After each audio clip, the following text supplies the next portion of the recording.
ناظرین، جب ایک ہی وقت میں دو مختلف خطوں میں جنگی خطرات بڑھنے لگیں تو عالمی سیاست میں زلزلہ پیدا ہو جاتا ہے۔ مشرق وسطیٰ میں ایران اور اسرائیل کی جنگ جاری ہے، اور اب اس دوران مشرقی ایشیا میں بھی صورتحال اچانک کشیدہ ہو گئی ہے۔ شمالی کوریا نے بیک وقت کئی بیلسٹک میزائل داغ کر پورے خطے کو ہائی الرٹ پر ڈال دیا ہے۔ میں عرفان رینا اور آپ دیکھ رہے ہیں نیوز 18 کا ڈیجیٹل پلیٹ فارم۔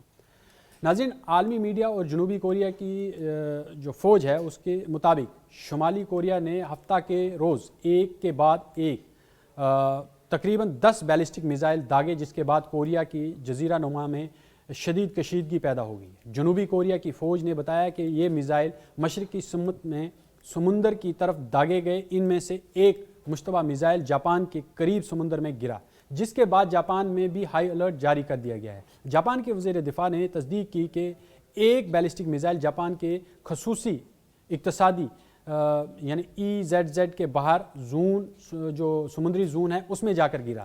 جاپان کے وزیر اعظم کے دفتر نے بھی اس واقعے کی تصدیق کرتے ہوئے کہا ہے کہ فوری طور پر کسی جانی یا مالی نقصان کی اطلاع نہیں ملی ہے، تاہم اس واقعے نے جاپان اور جنوبی کوریا دونوں کو تشویش میں مبتلا کر دیا ہے۔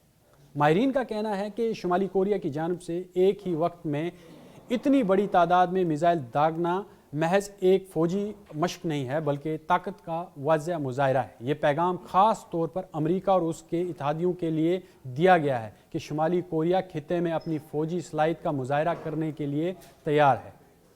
اس تمام صورتحال میں سب سے زیادہ بحث جس معاملے پر ہو رہی ہے وہ امریکہ کا دفاعی منصوبہ ہے۔ اطلاعات کے مطابق امریکی جنوبی کوریا میں تعینات اپنے تھاڈ اینٹی میزائل ڈیفنس سسٹم کے کچھ حصے مشرق وسطیٰ منتقل کرنے پر غور کر رہا ہے، اور کئی جگہوں سے انہوں نے ہٹائے بھی ہیں۔ تھاڈ یعنی terminal high altitude area defence system ایک جدید امریکی دفاعی نظام ہے جو بیلسٹک میزائلوں کو فضا میں ہی تباہ کرنے کی صلاحیت رکھتا ہے۔ ذرائع کے مطابق اس فیصلے کی ایک بڑی وجہ مشرق وسطیٰ میں ایران کے ساتھ جاری کشیدگی ہے۔ بتایا جا رہا ہے کہ اردن میں ایران کے ایک حملے کے دوران تھاڈ سسٹم کا ایک اہم ریڈار جو تھا وہ تباہ ہو گیا ہے، جس کے بعد امریکہ کو خطے میں اپنی دفاعی نظام کو دوبارہ مضبوط بنانے کی ضرورت محسوس ہو رہی ہے۔ امریکہ کے اس ممکنہ فیصلے نے جنوبی کوریا میں شدید تشویش پیدا کر دی ہے۔ وہیں سیول میں کئی مقامات پر احتجاجی مظاہرے بھی شروع ہو گئے ہیں۔ جنوبی کوریا کا کہنا ہے کہ تھاڈ سسٹم کو 2017 میں خاص طور پر شمالی کوریا کی ایٹمی اور میزائل خطرات سے نمٹنے کے لیے نصب کیا گیا تھا۔ اگر اسے بھی ہٹا دیا گیا تو جنوبی کوریا کی سلامتی براہ راست متاثر ہو سکتی ہے۔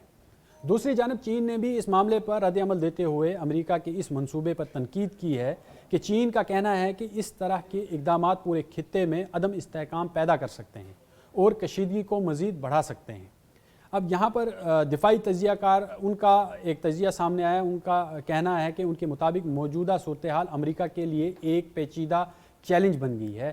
ایک طرف اسے مشرق وسطیٰ میں ایران کے ساتھ بڑھتی ہوئی کشیدگی کا سامنا ہے، جبکہ دوسری طرف مشرقی ایشیا میں شمالی کوریا کی میزائل تجربات خطے کو ایک نئے بحران کی طرف دھکیل رہے ہیں۔ یوں عالمی سیاست اس وقت ایک ایسے موڑ پر کھڑی ہے جہاں امریکہ کو بیک وقت دو مختلف خطوں میں اپنے اتحادیوں کی سلامتی یقینی بنانے کا چیلنج درپیش ہے۔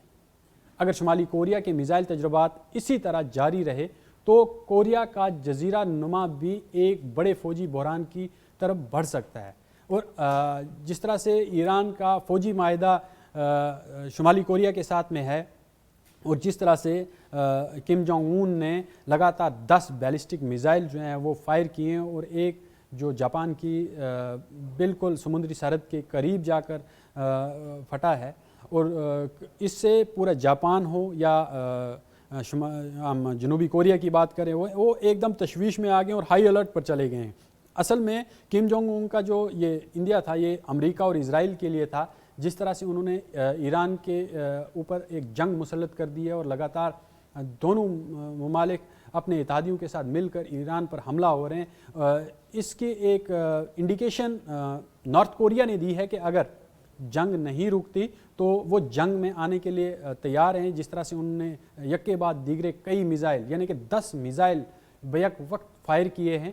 یہ امریکہ کے لیے ایک انڈیکیشن ہے، انہیں ایک پہلے انڈیا دے دیا گیا ہے کہ اگر آپ جنگ سے باہر نہیں آتے تو میں جنگ میں آنے کے لیے تیار ہوں. یہ کلیئر انڈیکیشن دے رہا ہے کہ جنگ کبھی بھی اس خطے سے باہر نکل کر دیگر ممالک کی طرف بھی پھیل سکتی ہے. جس طرح سے کم جونگ اون کے بارے میں رائے رکھی جا رہی ہے کہ وہ سخت مزاج کے انسان ہیں اور وہ کبھی بھی کوئی بھی فیصلہ لے سکتے ہیں. اس سے اب ساؤتھ کوریا کے اندر اور خاص طور پر جاپان کے اندر اب تشویش پیدا ہو گئی ہے. اور جس طرح سے جو فضائی دفاعی نظام ہے وہاں سے ہٹایا جا رہا ہے, اس سے جو جنوبی کوریا ہے اس میں زیادہ جو تشویش پائی جا رہی ہے, کیونکہ وہاں پر ان کے پاس میں اور کوئی پروٹیکشن نہیں رہے گی, کیونکہ جتنے بھی فضائی دفاعی نظام ہیں امریکہ کے وہ مشرق وسطیٰ میں ان کی بہت کمی ہے, میزائلز کی کمی ہے. وہاں پر جتنے بھی جو اینٹی میزائل سسٹم ہیں وہ ختم ہو گئے ہیں. اینٹی انٹرسیپٹرز جتنے بھی ہیں جو انٹرسیپٹ کرتے ہیں میزائلز کو, وہ ختم ہو چکے ہیں. اب دوسرے ممالک کی طرف امریکہ دیکھ رہا ہے, جہاں پہ انہوں نے نصب کیے ہیں, چاہے ہم متحدہ عرب امارات کی بات بھی کریں, وہاں سے بھی اب وہ ان چنندہ جگہوں پر ہی اپنے جو ڈیفنس سسٹمز ہیں انہیں رکھنا چاہتے ہیں, اور باقی جتنی بھی ہیں وہ اسرائیل کی حفاظت کے لیے وہ منتقل کیے جا رہے ہیں. لیکن یہ جو اب جنگ ہے یہ مسلسل جو ہے آپ کو اب پھیلتی دکھائی دے رہی ہوگی. جس طرح سے اس میں ان ممالک کا آنا اب اور تشویش پیدا ہونا شروع ہو گیا ہے جن ممالک کا رابطہ جو ہے وہ براہ راست امریکہ کے ساتھ میں ہے اور وہ امریکہ کے اتحادی ہیں. تو اگر ہم کل ملا کر بات کہیں تو امریکہ اس وقت پسپائی کی طرف ہے. جس طرح سے وہ اپنی طاقت کو مشرق وسطیٰ میں بڑھانے کے لیے یا اپنی دفاع کے لیے وہ نظام کو ہٹا رہا ہے, تو یہ اب سوالات اٹھنے شروع ہو گئے ہیں. کیا امریکہ کے پاس میں اسلحہ اور بارود کی کمی ہو گئی ہے؟ اسرائیل جس طرح سے نشانہ بن رہا ہے اور ایران آئے رات آئے دن لگاتار, چاہے وہ بیر شیبہ کی بات کریں, بیت شمیش کی بات کریں یا تل ابیب کی بات کریں, حلون کی بات کریں, سب جگہ جو بھی ان کے اہم شہر ہیں انہیں لگاتار ڈرون حملوں سے اور بیلسٹک میزائل سے اپنا نشانہ بنا رہا ہے, اور کئی جانی و مالی نقصان اس وقت اسرائیل کو بھی جھیلنا پڑا ہے. حالانکہ ایران کے اندر بھی بہت تباہی ہوئی ہے, لیکن ایران جھکنے کا نام نہیں لے رہا ہے. IRGC لگاتار اپنی صلاحیت کو بڑھا رہی ہے, اور جب سے آیت اللہ مجتبیٰ خامنائی آئے ہیں تو ان کی اسٹریٹجی بالکل ایک چینج ہو گئی ہے, اور انہوں نے ایک نئی حکمت عملی کی طرف ایک جنگ کا جو آغاز کیا ہے, اور لگاتار اسرائیل کے ان ٹھکانوں کو نشانہ بنایا ہے جہاں پر ان کی اہم تنصیبات ہیں, چاہے وہ ہاسپٹلز ہیں, ٹاپ انسٹیٹیوشنز ہیں یا پھر فوجی تنصیبات ہیں. ان کو تباہ کرنے کے لیے وہ لگاتار اپنے میزائل بیراج بھیج رہے ہیں یا ڈرون بیراج بھیج رہے ہیں. اگر ہم متحدہ عرب امارات کی بات کریں, UAE کی بات کریں, سعودی عرب کی, دبئی کی, کویت کی, بحرین کی یا قطر کی, بحرین کو سب سے پہلے ٹارگٹ کیا کیونکہ وہاں پر 5th فلیٹ ہے امریکہ کا, وہ اسے مکمل طور پر تباہ کرنے کی خبریں آ رہی ہیں سامنے کہ ایران نے اسے مکمل طور پہ تباہ کر دیا. اور کویت اور دوحہ کے اندر جو ہے وہاں پر بھی ایران نے جو ہے کافی تباہی مچائی ہے. اب یہ مشرق وسطیٰ کی جو جنگ ہے یہ اب اس کے پورے عالم میں ایک اثرات جو ہیں وہ مرتب ہو رہے ہیں. جو ہرموز ہے وہ بند کر دی گیا ایران نے, جس سے تیل کی قیمتیں آنے والے دنوں میں اور زیادہ بڑھ سکتی ہیں. جس طرح سے ایران نے پورا کنٹرول کیا ہرموز پر, تو اب آئندہ والے جو دن ہوں گے وہ اس دنیا کے لیے کافی مشکل بھرے ہو سکتے ہیں, خاص طور پر یورپ کے لیے, اور باقی ساؤتھ ایشیا میں بھی اب گیس کی کمی ہوتی دکھائی دے رہی ہے. پاکستان میں جو پیٹرول ہے یا ڈیزل ہے اس کی قیمت 300 سے اوپر چلی گئی ہے کہ 400 کے قریب پہنچ چکی ہے.